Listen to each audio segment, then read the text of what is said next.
Hello and welcome to the Awaken Feminine podcast. I'm your host, Kaki Lee, a mindset coach and healer who's on a mission to share the love and wisdom of inspiring women from around the world who have gone through adversity and turned their pain into purpose. Today, I'm excited to be interviewing health and nutrition coach and the founder of Diamond in the Rough, Kayla Lowell, who I know has so much love and wisdom to share with us today. Do I have you there, Kayla? Yes. Hi. Welcome to our, I'm sorry. It's great to be here. Honestly, it's my first podcast and I'm kind of all over the place, but we'll just let it flow like we said. Yeah, welcome. Thank you so much for joining me on the Awaken Feminine podcast. So before we dive into, the nitty-gritty questions, can you share with us a little bit more about you, what you do, and where you're joining me from? Yeah, 100%. So I am born and raised in small Rutland County, Vermont. We're a small New England state. And I, over the years, have been narrowing down different paths along health and fitness has been a passion of mine for a long time. And am very proud to tell you or to bring to everybody some amazing benefits from Ayurvedic-based health and nutrition coaching. It's such a beautiful concept that I really have just kind of always thought, but this really gives it a solid base of everything is balance, and like real health isn't just physical, it's physical and mental and metaphysical, and physical is really just like the outside of what we see for everything internal. So the physical is like such a surface level of the problem, but the more that we dig into it, the more that we can find and unwrap and heal like what the real issues are, so we can really heal and really live in our full health and wellness. Yeah, I love that. And it's so important, that mind body spirit connection, and a lot of illness still stems from our mental and spiritual health not being aligned, and that it shows up in our body. Yeah, 100%. Yeah. So is there a specialty that, you coach on? So within the health and fitness industry, we'll say, because Ayurveda does focus on mental, physical, and the metaphysical, I really focus on, I'm a big root causes person. So like I said, the physical is such a top layer, and like it matters, don't get me wrong. Like if you can't walk because your hips are out of alignment, then that's really important and we need to focus on that. But I want to know why your hips got out of alignment, or like why you have a leaky gut, because then we can really heal it once and for all. Like, why would you want to waste time taking care of a surface wound when you can get right under it and really fix it completely instead of having it keep coming back? Yeah. So I work really deep with the girls. Currently I'm doing an 8-week Jumpstart Your Fitness challenge where we really hone into all of these aspects. It's like we have this group of women who are working to get themselves fit. We're at home. It's, gym times are crazy. It's really stressful going to the gym. And it's a beautiful way for women to be able to get fit in their home without having to worry about any kind of COVID stuff going on or anything like that. And honestly, a lot of it is like self-confidence stuff too, with going into the gym, with not knowing what you're doing, with all of that. And so if you can build that up at home and realize that I am a strong, confident, fit, healthy, capable woman, and I can go into a gym, or I don't have to go into a gym, but like I know myself and I trust myself. I love that. So Kayla, can you share with us your journey of how you came about to become a health and nutrition coach? So what were you doing beforehand, and what happened to lead you down this path of health and nutrition? Yeah, it's I'm gonna try and kind of just condense it a little bit, because I know it gets long and I know I have a rambling problem. Because I get on these tangents and it's just so much is connected, and then I end up bringing it back around, but it takes like 5 or 6 minutes to get there. So Just go for it. Cool. So I was what am I talking here? I was, like I said, I was born and raised in Rutland, Vermont. I had an incredible mother um, who really instilled the value of wholesome nutrition, of real food, of all this kind of, growing and living with the earth and from the earth. We lived next door to a woman who had an incredible garden. And she would I would help her cook and bake bread and do all this stuff. And I'd bring it over to my mom at the end of the day. And all of this really great stuff. And as I grew up, I took control more of my own eating habits, as we all do as adults. And at that time, I also had a lot of emotional stuff that was going on. I grew up in kind of a rough home. My dad was a very severe addict, and I saw a lot of the mental instability that comes with it. And I didn't know how to process all of that at a young age. I just knew that we didn't cry, we weren't supposed to be loud, all of this kind of really harsh conditioning shit. So, and I just honestly, I just wanted to feel good. What kid doesn't want to feel good? Do you know what I mean? So I found that food made me feel good, and yummy food made me feel really good. Yeah. And so the more I made my own food choices, the more that led to eating things that weren't really nutritionally sound. I would have milkshakes all the time, or ice cream, and just all of the things that gave you a lot of instantaneous gratification. Yeah. And over the years that added on. And at about 13 or 14, I wasn't a huge kid, but I definitely was a very, very unhealthy, very, large. I was going into plus sizes at 13, 14 in high school. And it just it was very uncomfortable. I became very uncomfortable in my own skin, but I still was not aware of how to deal with it, what to do. I just know that I was getting to a time in my life where boys mattered, and boys like skinny girls, and I definitely wasn't skinny. And so I joined a soccer team for my school and went to the complete opposite side of the spectrum. Went borderline anorexic, and I say borderline because anorexia is, it's a very serious thing. And I wasn't hospitalized, but I definitely had friends who started asking questions. I ate very minimal. I was all about running and this little cardio bunny that did all this stuff. And then I went to work, and so life moved on, and I stayed in that path from 15 to about 19. And when I graduated high school, I didn't have that gym class outlet. I didn't have any kind of all right, now is lunchtime, blah, blah, blah. And my parents were, they had divorced and gotten back together when I was younger. My dad's addictions got worse. It was just, my life was a chaotic mess.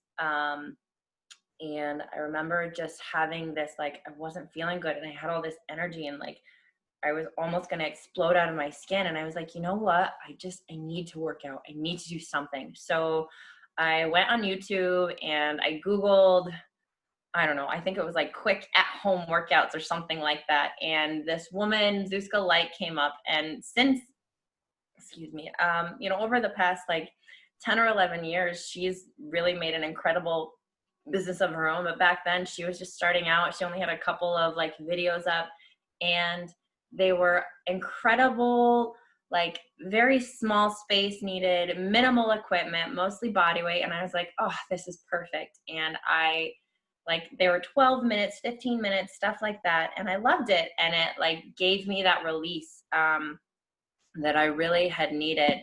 And it was something that kind of really started the actual path of I really this is amazing. And I didn't know about sharing it with everybody yet, but I definitely knew that it helped me, and I felt good, and it wasn't from food.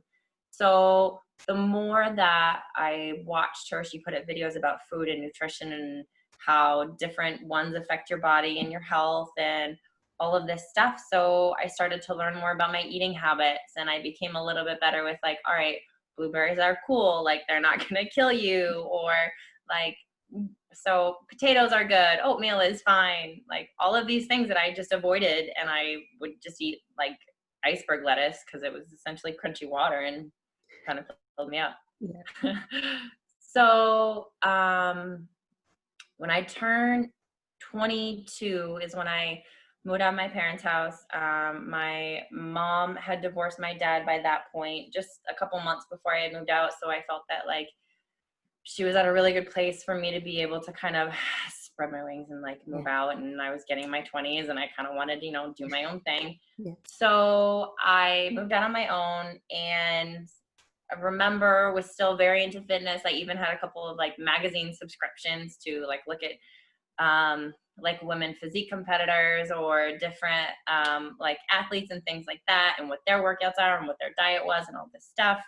And I also was still like dealing with a lot of my own inner trauma, inner problems. My dad was not really, I had stopped talking to him right before I had moved out. We had a really rough relationship, and I finally got to a point where it was like, this is really unhealthy. I can't do this anymore.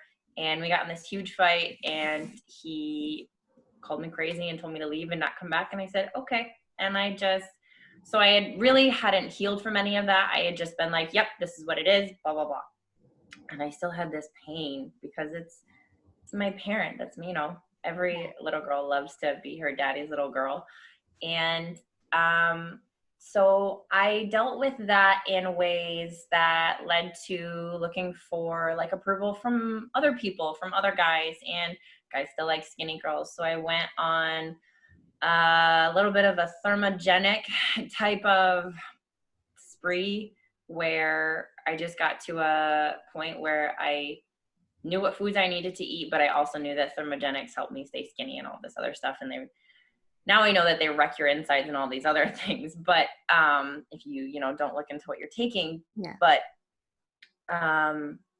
and got into another spiral of eating foods that weren't great. I went on a very heavy bottle of wine a night for almost a month, and then I was like, well, A, this is really expensive, and B, this is definitely not healthy. Like, I'm a daughter of an addict, and I should know these patterns, and I really should just so I tried to stay cognizant of all of that too and pull myself back.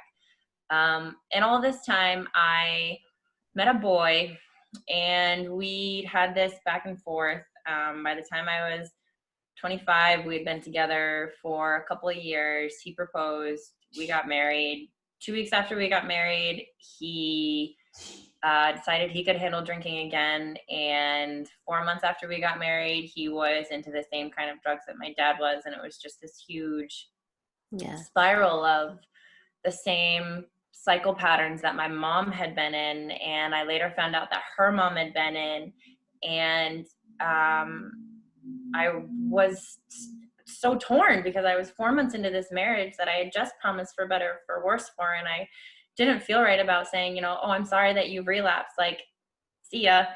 So I stuck in there, and I really, tried to figure out my stuff and work everything and hold everything up for a couple of years. And in 2018, things really came to a very immediate halt. There was a very serious incident where the police were called, guns were involved. I ended up bruised pretty bad, and it was such an incredibly painful but freeing experience. Because I remember after the cops showed up, it was like 2:30, 3 o'clock in the morning, something like that, and we said everything that we needed to say. I said I was fine. I really didn't want to deal with it. I was such in a mode of I need to just get out, and I need to just stay alive. And I remember driving to my mom's, and I felt this weight literally fall off of my shoulders, and I was like, you're done. You're free. And in all of this, in the dating and the engagement and the marriage, I had grown more and more in my love for health and fitness and all of it, because it was such a solace for me of, you're okay here and you know what you're doing and you are strong and capable and confident in the gym, and like, you know your body. And I wanted to help other women get that confidence and that strength. And now I look back and I realize that, like, that's also because it's something I didn't have. And the more that strength and that confidence comes, the more that you start to be like, I really should start loving myself the way that I put out love to other people. And that all really inspired me to want to become an online health coach. And I kind of, like, at that point in my mid 20s, it was like, write a nutrition plan, give them a lift. Like, I didn't know anything about like metaphysical or energies or any of this kind of stuff. It's still like relatively new, but so we had this dream and it was all tied in, and I had this health coach dream of going online and having my own business and all of this stuff. And all of a sudden everything was changing, and that was still something that I genuinely wanted to do. And I was like, you know what? He clearly wasn't meant to be a part of this. And so I got left with a pretty big financial mess. And I was like, I'm going to clean it up. It's going to be fine. I have this 5-year plan. I'm going to clean this area up, and then I'm going to go work on my business, and it will slowly unravel, but we'll get there. So I laid out these plans. I got this great job at GE. And, you know, financially it was a really great job, but it was exhausting. And I am a workaholic. I will work from the sun up to sundown, and I will be exhausted and I will burn myself out all the time. I'm notorious for it. And it's really been a balance. But before I realized all of this, I was at GE for, I want to say, like a little over a year, and I switched my schedules so that I went onto a weekend shift, because I was like, I'm feeling really good about things. I'm going to try and bump up my timeline. There's this job opportunity, same company, but it's just like different hours. That way I would have Monday through Thursday to start working on my business, to start doing my entrepreneur stuff. And then COVID came to town, and I literally had been at this new position for like 3 months. Yeah. And then we went on TLO. So we got laid off with like a return to work date. So we were off for about 4 weeks. And in the meantime, I had really dived into fitness competing. So I compete in fitness modeling, fitness diva for the WBFF, the World Beauty, Fitness and Fashion. And yeah, and I absolutely love it. And I had a coach who, she had reached out to me and was like, hey, listen, I really think you have a lot of potential. And this was literally like 3 weeks before I had an incident with, or the big moment where I left my ex-husband. And I said, listen, I've been following you for a while. I would love to work with you. I can't afford you. Like, you're worth every penny, but it's just not something I can do. And she was like, we'll talk and we'll figure that out. So she really, like, I'm really grateful for her. She saw so much in me that even now we're still working together over 2 years later. So I had done a show, and I'm sorry. There's a lot. Yeah. So, I mean, it's great. So was there a particular catalyst that, you were saying that you decided to go on that, to become an online health coach? So yeah, that's great. And your story is just, there's so much that's happened in your life in such a, very short space of time. right. And I find it so amazing that I see people that grow up from rough homes that kind of stay in that cycle, right, in that same pattern. So your mom's like that, so you're like that, and your grandma was like that, and your great grandma was like that. And it's so good, so amazing and inspirational that you saw that pattern and went, I'm breaking away from that pattern. I'm having nothing to do with it. Having that self-awareness to go, I'm meant for more than this. It's beautiful. Thank you. Yeah, Yeah. thank you. And it's honestly not like a side passion of mine, but so my coach had suggested that I start to do yin yoga, and it's something that I had always wanted to do, but I'd never had the time with. And working at GE, I was on second shift, and I had all these excuses. And so we went into Tilo. I said, I am literally home by myself all day. Like, I have no excuse to not start incorporating it. So I ended up doing it every day for almost the entire 4 weeks. And something really like magical happened. And I started to feel all these different releases, and I would start to like cry and have breakdowns in the middle of like these half hour 45-minute yoga sessions. And I would like see these like images of my dad, or like my wedding day with my ex-husband, and I would have all these different like all of these different things just start to release. And I didn't know about any of it. And I was just like, I don't know what this feeling is, but I know that I need to cry. Like, I feel like right now is a safe time for me to do this, and I have a lot that I need to cry about. And I then touched base with a few people who I kind of knew would have some idea about this. And at that point, I was very careful about who I shared this part of my life with.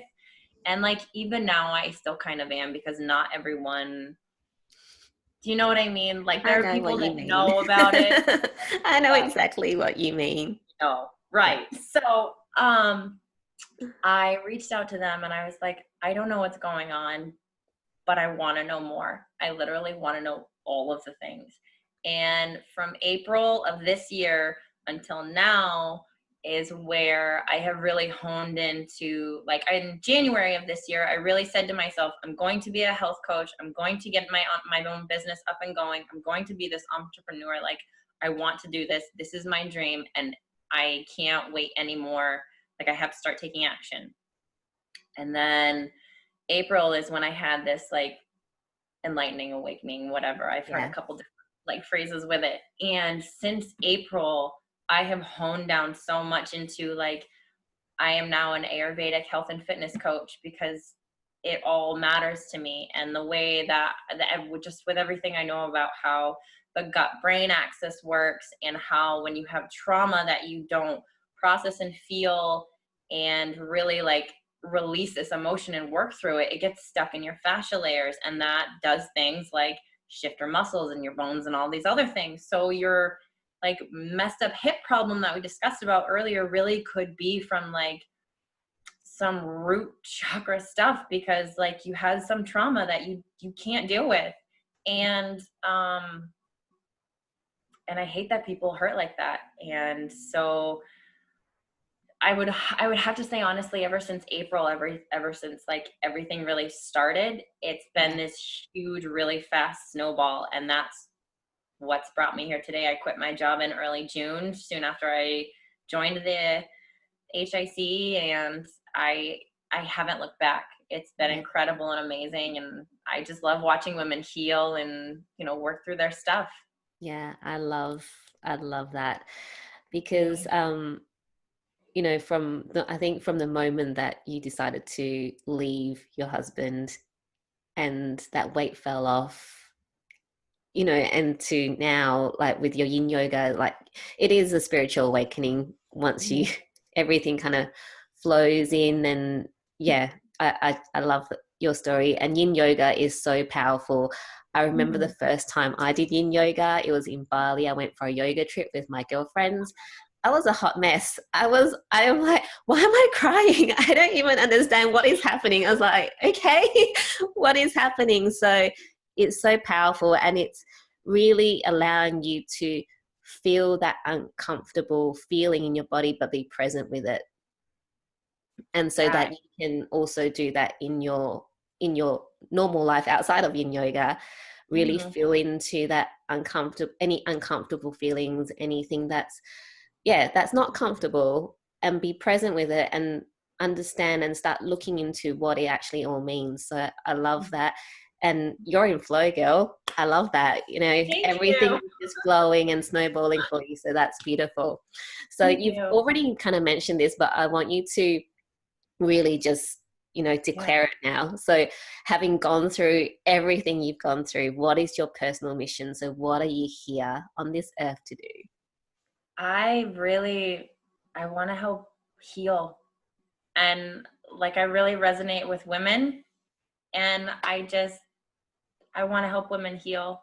I mean, I think I'm so thankful that my situation with my ex-husband wasn't worse.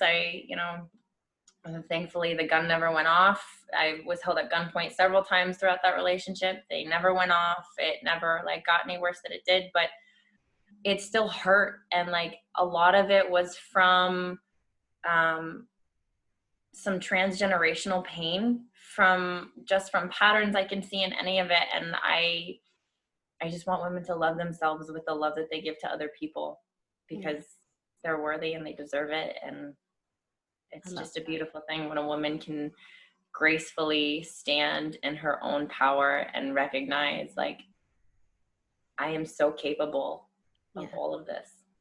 Oh, I love that. Thank you so much. And thank you for sharing that story, because I know there's lots of women who are in relationships where it's either unsafe or that they're not feeling loved, right? But a lot of times we like to stay in our comfort zone. And also there's also the fear of leaving that comfort zone. What if there's nothing better outside of this horrible place that I'm already in, right? Yeah. So Yep.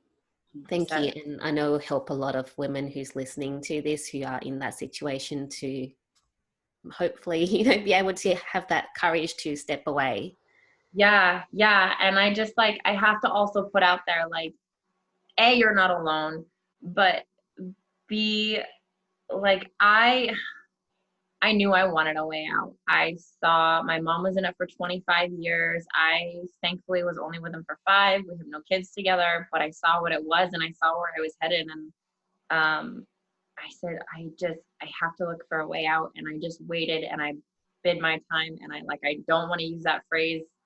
I want to be very gentle, like, don't bide your time, bide your time. But like, once you acknowledge that this isn't something that you want and you start to focus more on yourself, that opens the doorway for your freedom. I think the more that we start to love ourselves, the more that things will open up to align us with things that are for us and, bring us that happy, that feel good, that joy, that freedom. Yeah, I love that. So, Kayla, let's get even more. I feel like we're already really deep and personal, but let's, go even further. Okay. Oh, of course. I'm an open book. Yeah. So, what do you believe is the greatest lesson you've learned so far in your life? I know you've got, heaps of things that happen, but what is the biggest lesson for you?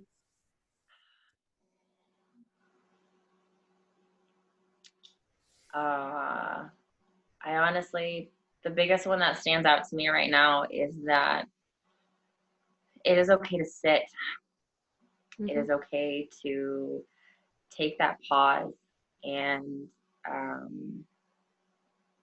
that it is a very necessary part of self-love, to, whether, even if it hurts, just like, self-love is key. And the more that you love yourself in that true essence of self-love, the more that you unknowingly share that with the rest of the world, and that like ripple effects from person to person. So I don't know if that's a really like super straightforward answer. I feel like I almost started to ramble, but I feel like honestly my biggest lesson is just how important self-love and self-care is.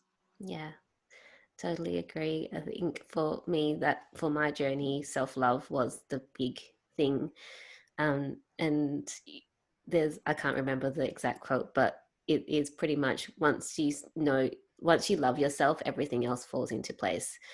And there's a lot of people that say they do love themselves, but there's you think you love yourself and you really love yourself. So sorry. So it's really learning to love yourself from, warts and all, like from the very good to the very bad, and accepting yourself for what you are, and not trying to always change yourself. You can, being accepting yourself of what you are now, and then, okay, I don't want to be here. What can I do to go to that next level? But not being so angry and upset at yourself when you're not where you want to be. Yeah. Yeah. Self-forgiveness is such a huge part of self-love that was such a huge stumbling block for me as well. And I find with a lot of women, like, Yeah. you see the red flags and you ignore them in all of life's things, whether it's a job or a boy or whatever the hell it is. And you just ignore them because you think that this is what you're supposed to be doing. And like, yeah, shit's supposed to be hard. So I just keep pushing through it. And you look back and you're like, oh, damn. Well, okay, I guess. Oh, shit. And then you just beat yourself up. And it's like, no, Yeah. it's shitty that it happened. It's bad that it's happened. But there's, it was necessary to a point. Like, Yeah. it really hurt me to, like, all I wanted to do to this boy was love him. Like, I literally, that was the basis. But that's also because I couldn't love myself. And I thought that if I gave him more, I would get more love. Yeah. And that's not how it works at all. And so being able to forgive myself for what I didn't know when I didn't know it was such a huge part of everything unraveling. Yeah. That's beautiful. And it is just so important to, yeah, to just be happy where you are. So thank you. So with everything that you've gone through in your life, you shared some things that you've done to help you move through. But what were some of the other tools? Were there any other tools or teachers that were really helpful in your healing process? Yeah, 100%. And I'm still finding new ways and different people. Um, but some of the biggest ones were, is my yoga practice. Um, EFT tapping is a huge one. And honestly, reaching out to people when I am having a really hard time was another one of my really difficult things. I have a very, very strong group of like mentors and coaches who know me on many different levels, and I'm very grateful for them. And it's been like a really big shift in the way I used to do things, from I got it, I can handle it, like, don't worry, I'll figure it out, I'll adapt and survive, to being like, hey, I'm having a really hard time, and like, I have cried for the last 4 or 5 days, not like a ton, but enough to warrant, like, I have some stuff that I'm moving through and I don't know what to do. What does this mean? Or like, so being able to like reach out to people who I know are simply there to really just help me be a better version of myself. Um, and let's see, I'm a health and fitness coach. So nutrition is very important, exercise is very important, but also remembering that exercise is not just like, I'm going to go for a run or I'm going to go lift weights.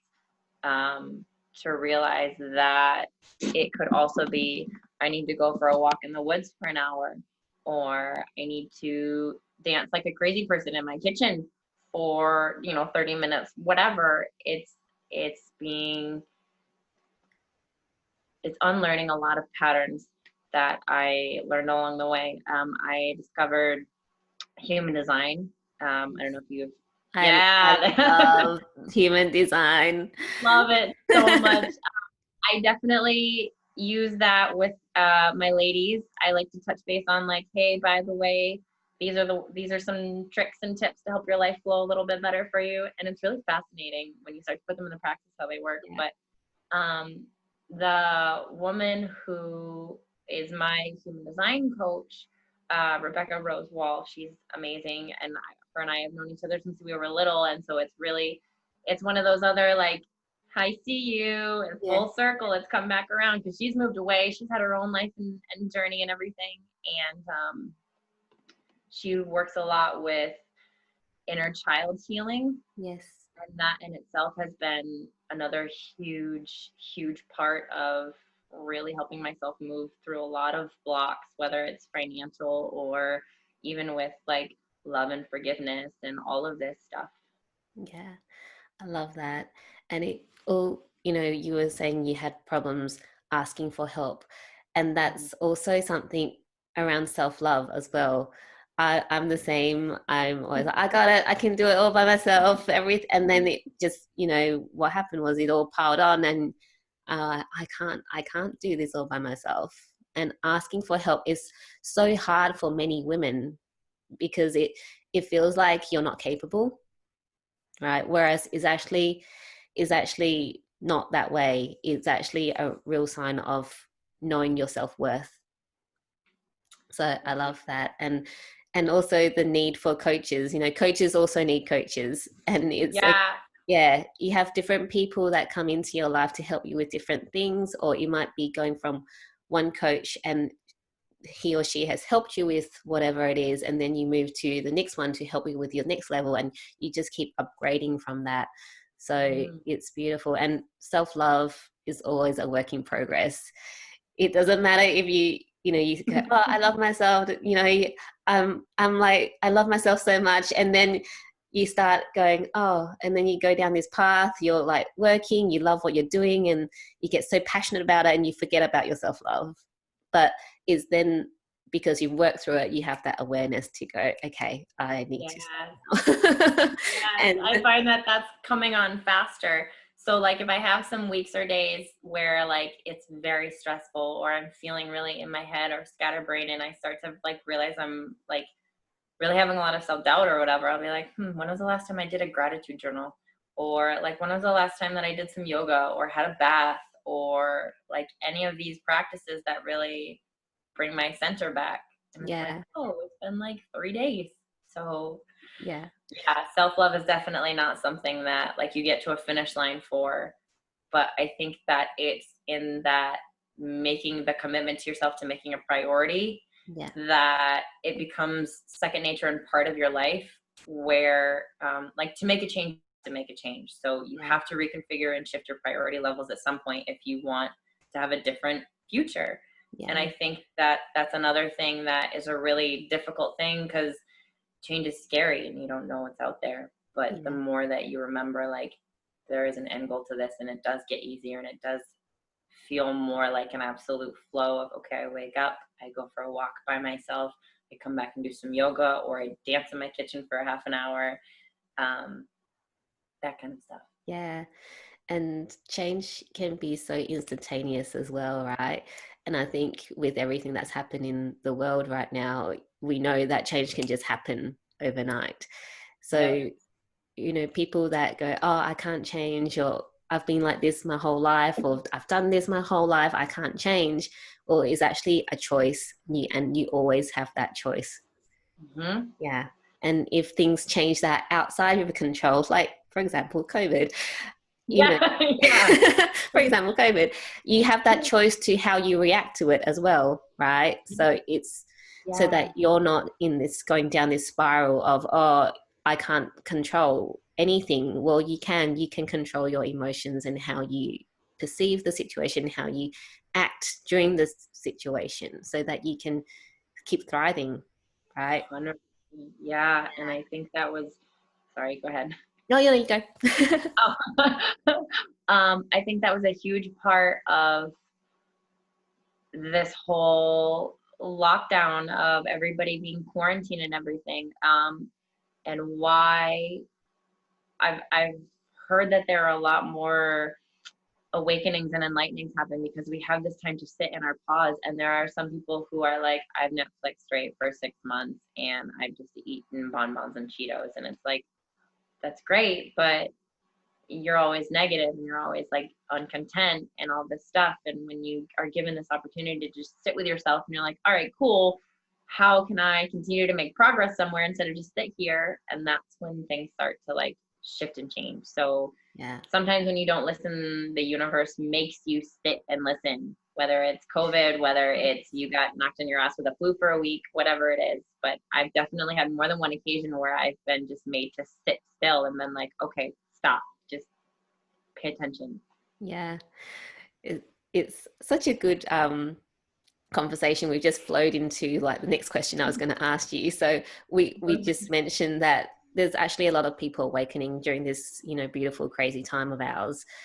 Yeah. So what advice or recommendation would you give to anyone that to get rid of any limiting beliefs or any fear that is holding them back from actually taking that first step to that awakening process? Yeah. I would say to just stick with it. Honestly, I mean, like we've said, I know that change can be scary. The fear of unknown is scary. And when you're talking about stuff that not a lot of people really get or understand on that deep, like energetic soul level, it can also be even like more scary.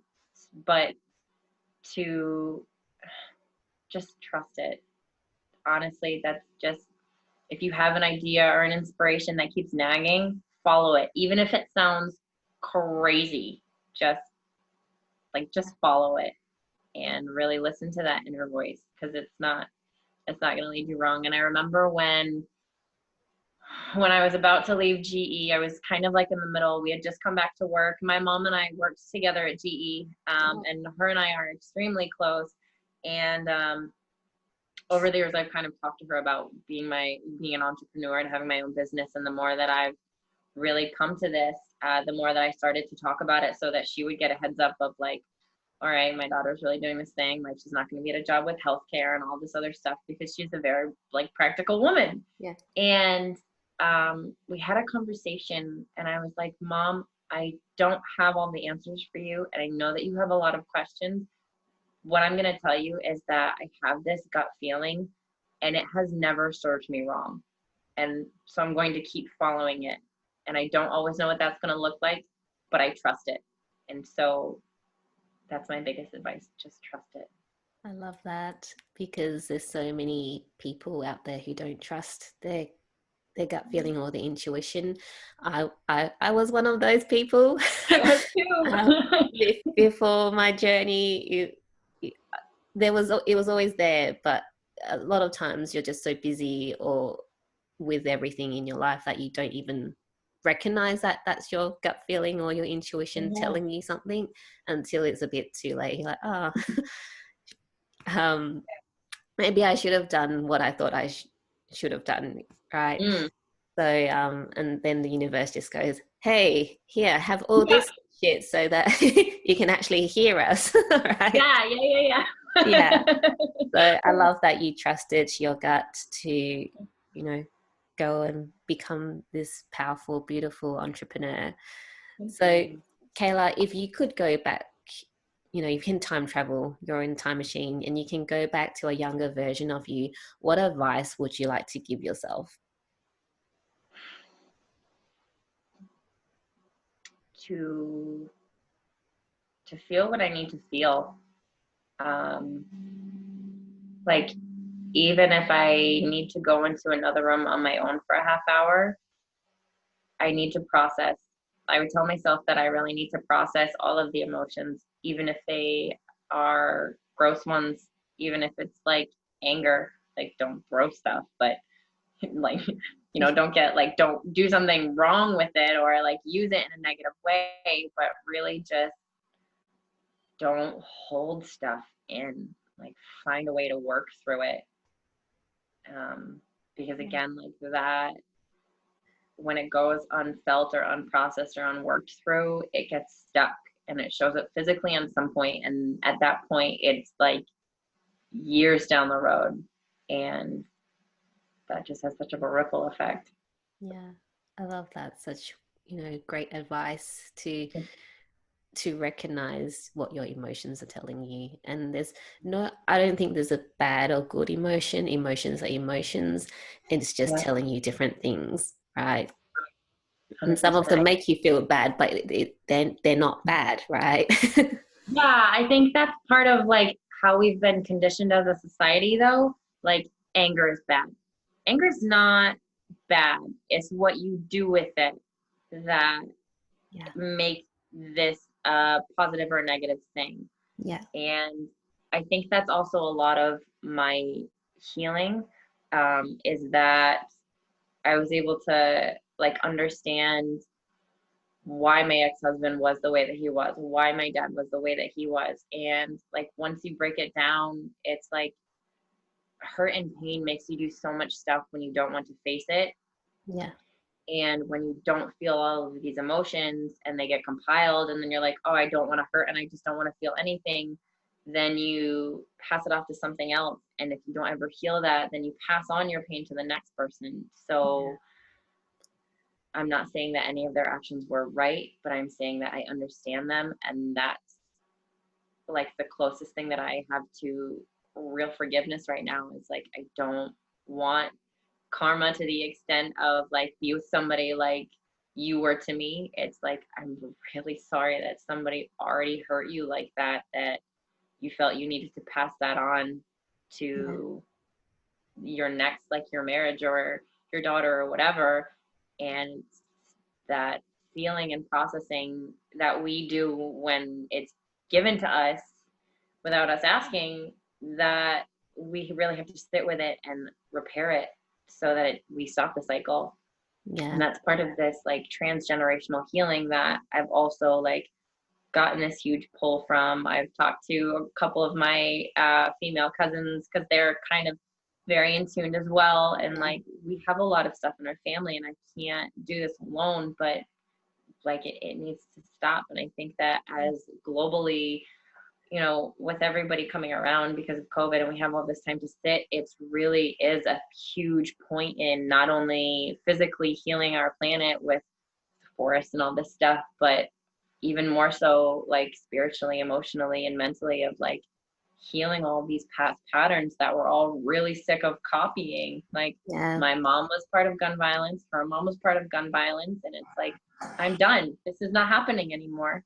Like Yeah. my kids are not going to deal with that. My nephews are not going to deal with that. Like this is no, we're done with this. And Yeah. I think there's a lot of us who are realizing that this is not something that we want for our kids anymore. So, you know, it's this Yeah. beautiful work in progress. Yeah, I love that. And is I love that compassion that you have, because recognizing that hurt people, right? Yeah. And Yep. a lot of times the first reaction we have is, oh, why is that person treating us like that? And when you're hurt, that, I mean, by all means, it's normal to feel that way, but then going back and understanding why they're doing that and really feeling, wow, that person must have been really hurt to be projecting their hurt onto you. Right. Yeah. And Yeah. it definitely like it's something that I have brought up to my ladies where it's like when somebody is nasty to you, before you react, like take a second and be like, the reaction probably literally has nothing to do with me. It's Yeah. all of their own shit that is not dealt with. Yeah. And I just need to understand that and let it go. Yeah. And is and just want to tell people we're not saints, right? We still No, oh we no, still yeah. react, I but still get super mad. you're like, why is that person like that? But it's, being able to recognize that as well, Right. so that you can send them that love and compassion, so that they can start healing themselves. Right. Yeah. Yeah. And um, we've touched on this already, but as a busy entrepreneur and, having gone through everything you have on your journey, what are the top 3 go-to activities to make sure you give yourself that self-love? Bath time is huge. I love bath time. I have been in the process of kind of apartment hunting, and one of the big things I look for is for the bathtub. Yes. So, water is so powerful. It's very cleansing and it just like really helps you relax. So I meditate in the bathtub. I do EFT tapping in the bathtub. I just sit and relax because sometimes you really just have to empty out your brain. And sometimes I literally just stare at the other end of my tub Nice. for like a half hour. It's very cleansing. So my bath time, my gratitude journal. It's such a part that I forget to call it part of my practices, but and I definitely am a huge culprit of not getting to it as much as I would like. sometimes I'll know this, I'll go a whole day or so without it, and I'll sit down immediately and write out 10, 12 things that I'm really grateful for. Yeah. But I essentially, when I'm on my game, it's usually twice a day. And I just bookend my day with it. And my walk in the woods, whether it's silent and quiet. Sometimes I go for sunrise hikes where I'll wake up at like 3 in the morning and I'll like walk up with a flashlight, but it's like the most, and then I'll just spend most of the day just at one of my favorite lookout points or whatever. And really just taking all this silence and the natural sounds and the beauty and all of that. That sounds amazing. I love that. And gratitude, that is such a big thing. That's a daily practice of mine as well, and it makes such a big difference the days that I do it and the days that I get too busy Yeah. and the kids are up already and don't and don't do it. So yeah, definitely. That's awesome. So I've really loved our conversation today, but before we go, Kayla, can you share with us what it is that is setting your soul on fire right now? Yeah. Honestly, right now it's my work, it's my career, it's my passion. I'm really excited about my 8-week Jumpstart Your Fitness Challenge. I really do believe it's a beautiful way to help women get in shape at home, but really be able to know themselves and have practices and exercises like dancing in your kitchen or going for walks or doing some type of like fitness exercise, and knowing your body and know how to heal it on your own, at least to have the basics, is something that I'm very passionate about. And I really want to help women get that foundation of like, okay, cool, like I just did 8 weeks, I know what I'm about, like let's do this thing. Because also the seasons are changing, and I know that even for myself, that seasonal shift really like mentally affects a lot of us, and having that foundation of not slipping into those like really lethargic or depressive or apathetic anxiety type of mindsets. Fitness health has really been a key point for me to stay strong in that. And so this starts, enrollment is open now. It closes September 21st. The 8-week challenge starts on September 24th. So that brings you right into like prime November-ish time. And it's a really great way to just keep that momentum going right through some of, at least here in Vermont, some of our colder, really shorter days of the year. Yeah. Cool. So if people want to jump on that challenge or just find out more about you or work with you, can they find you, Kayla? 100%. So I have Facebook and Instagram. My Instagram is at Kayla May, KaylaMae 0290. Or you can find me on Facebook at Kayla May. It's 2 words. May is spelled the same way, MAE. Diamondintheroughfit.com is my website. There's a spot in there to book an included call, have a conversation with me. I would love to have some conversations before that though. So Yeah. you can find me. Awesome. Thank you so much for sharing your love and wisdom with us today, Kayla. I've loved having you on, and I'll have all your details and any recommended resources available in the show notes so people can reach out to you. Awesome. Thank you so much. I appreciate you. Thank you so much. And until next time, I love you, I believe in you, and you are worth taking that first step to the life of your dreams.